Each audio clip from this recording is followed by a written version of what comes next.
Morning, folks. Welcome back to Three's In. Bobo here. Nice to see everybody. I'm in a mood today for telling stories, and I got a couple of good ones to tell you. We're going to begin today with a little discussion on flight suits. In April, March, I think it was more like March of 1971, we made the transition from K2Bs to Nomex flight suits.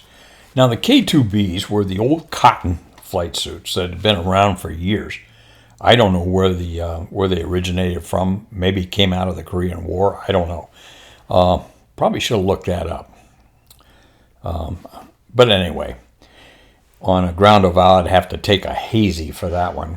Where did the K2Bs originate from? I don't know. Okay, but anyway, that's what we had. And they were very comfortable to wear. They were also kind of hot, especially down in San Antonio. I think I've mentioned in other videos or presentations, it was hot down there, especially when you got in that lousy tweet with that canopy. It was like bread rising. Anyway, so we had these K2Bs, and I saved one of mine from pilot training. Of course I did, doesn't everybody? And what you had here is start out with my rank. I was a first lieutenant when I went through. And then I put the wing patch here on my right shoulder. I reconfigured this one a little bit in later years. I wanted to put my class patch on the right breast. And then had my name tag. We used these blue. Actually, they started out using a stencil on a piece of white cloth, and then they transferred over these blue tapes like this. Again, the rank, and then over here, the American flag. Now, these were very comfortable. They had the same zipper configuration that we have today on the Nomex, and they work great. The only thing is, on the sleeves, they went with, where's the sleeve around here? Yeah, they went with snaps and tabs. So you tab the sleeves. I think we're meant to tab them down, but more often than not, we like to roll them up because you don't look cool with tab down sleeves. Okay, you got the idea. And then down here, you got a waist control tab, and coming down. I was going to put this thing on, and I started to, and then it became painfully obvious to me that it was going to hurt. Pilots tend to be like airplanes. We tend to put on weight with age, and I'm no different, unfortunately. At any rate, I decided I didn't want to hurt myself, and so I just decided to put it in my lap and tell you about it. Excuse me. As we work down the left leg, there's a pocket down here, and that pocket, right here, that pocket has a cord on it, and that cord's affixed to a knife. Now, this knife, we kept it in that pocket with this hook blade open. And I sat there with the rest of my classmates and listened to the guy explain how this was going to work. I was not impressed. So let's stop and think about this. You're doing 300 knots or something like that, or probably even higher. I don't know. The airplane starts coming apart, and you decide to give it back to Jane Fonda. Hand grips raise, trigger squeeze. Now they changed it, just hand grips raise, and you're on your way out. At any rate, so you come out of the airplane at the speed of heat. I mean, it's a rather traumatic experience. And your helmet's twisted on your head. You're floating around, and you get a jolt, and you look up, and there's that parachute. Oh, thank God. Okay, now you dig out your knife, because it's a little bit breezy out, okay? You dig out your knife, and what they thought they wanted you to do was to take this hook knife and reach up behind you and cut 2 risers on each side to give you more controllability. Oh, right. I don't know. The guy that came up with this idea was probably the junior officer on the kamikaze briefing team. There's no way in hell I'm going to take this thing up and start whacking away at risers. Give me a break. I'll take my chance with the wind. All right. Then you come the next feature of this knife. Here you might need a stopwatch to time it. But they've got this slick switchblade. There you see it. Frightening, isn't it? And it's really loosey-goosey here, you know. But anyway, I'll tell you what, you land in East LA or somewhere like that, those gangbangers are going to be terrified with this thing. Okay, so you got the knife. Now, that pretty well sums up the old K2Bs. Oh, another feature of the K2B that I forgot to mention was it was a scheduler's dream. Because when we would fly, we had our parachutes on, of course, and we would sweat in those airplanes. And when we sweat, we left the salt ring on the back of the flight suit. So when we come down, we're milling around smartly in the flight room. Scheduler would say, "Hey, Holliker, turn around." So you'd turn around, and he would count the number of sweat rings you had on the back of your flight suit. And if you had 2, you probably weren't going to fly the next period because we could only do 2 events a day. I don't think I ever did 3 unless one was a simulator. That was okay, but by and large, just 2 events a day. So we had salt rings on there, kind of like a tree, I guess. At any rate, you get the idea. I love these K2Bs. They were so darn comfortable. Later, when I went to Southeast Asia, I still had some with me. I don't know why I took them to Southeast Asia. I took a couple over there.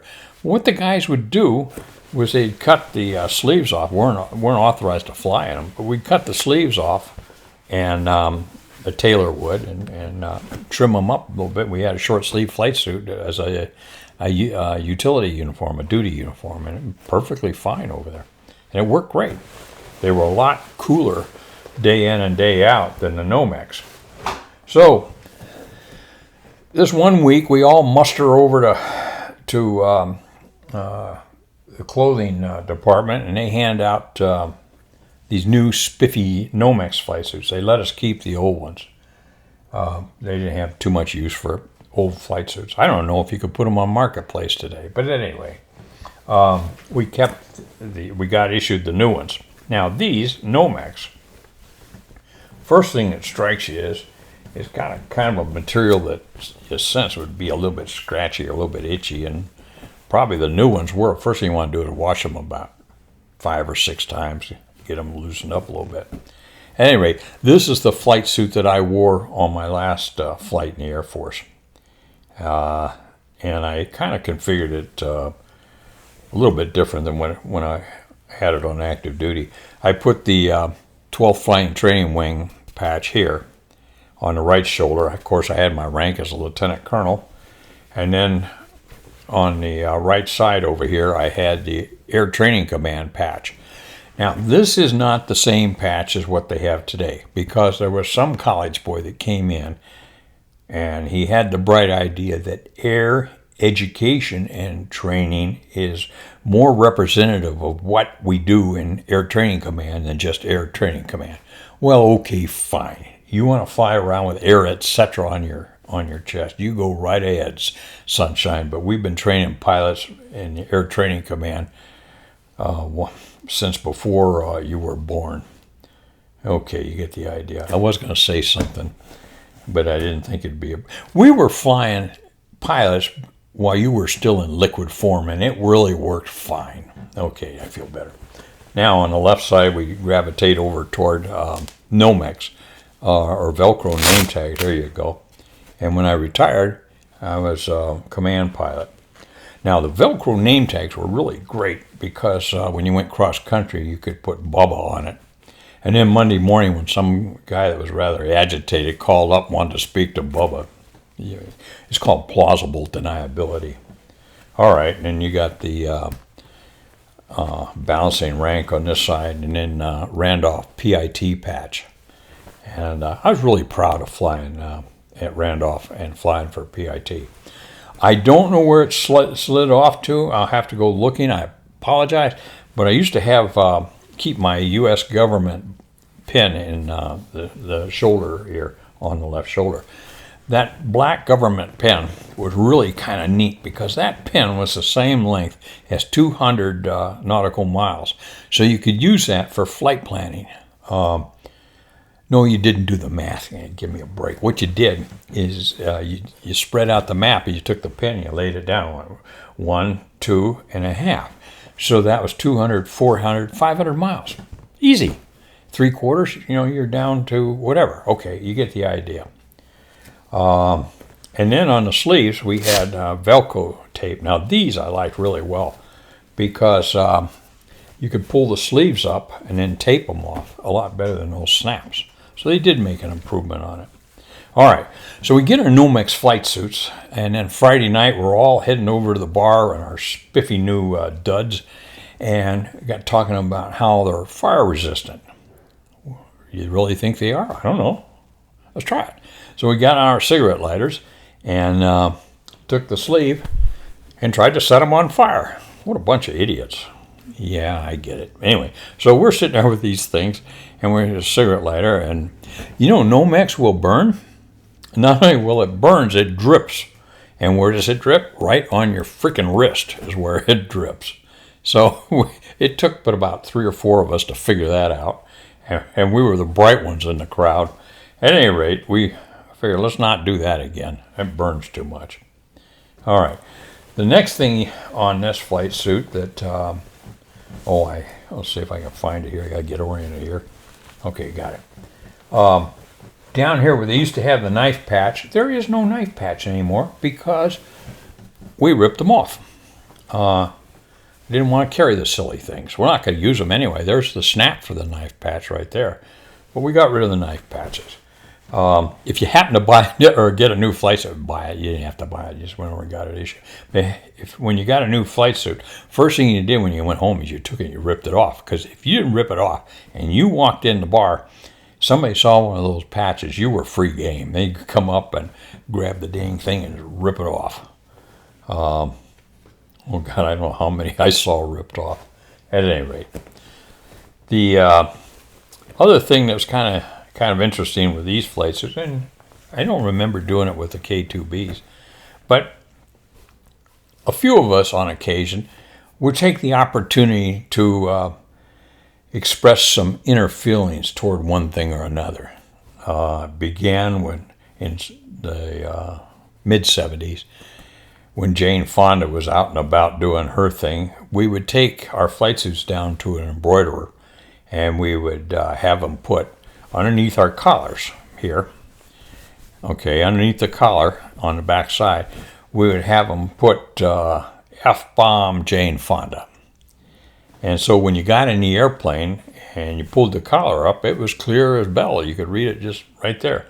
And just our little way of, I don't know what you want, defiance maybe. And the other one I had on another flight suit said, and Joan Baez too.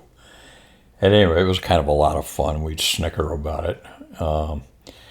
Then here, about 5 years ago, 6 years ago, somewhere in that time frame, I got invited to SpongeBob's retirement party down in Columbus, Mississippi. He was retiring from the Air Force, and the dress of the day was flight suits. Okay, I can do that. So I got to thinking about it, and I thought, you know what, this is a special occasion, and it's a kind of a challenging time. Maybe I show these kids a thing or two. So I found a local embroiderer, went down, took my flight suit down to him, and told him what I wanted. God bless me, fixed it up really nice to me. What it says when you raise the collar is, Burden. Now, I used to love the Swedish Chef. And when I first heard that or saw it, it cracked me up. And I couldn't pass that up. Burden. So I had my collar down for the better part of the day. And then toward the late afternoon and the evening, I pulled my collar up. And, well, I had a ball. Anyway, that's kind of my stories on flight suits that I wore. God, the hours and the stories I had from wearing those guys. Anyway, good to see everybody here. I really do appreciate you tuning in. I love sharing my stories with you. Thanks for stopping by. This is Bobo Base Gear. Stop.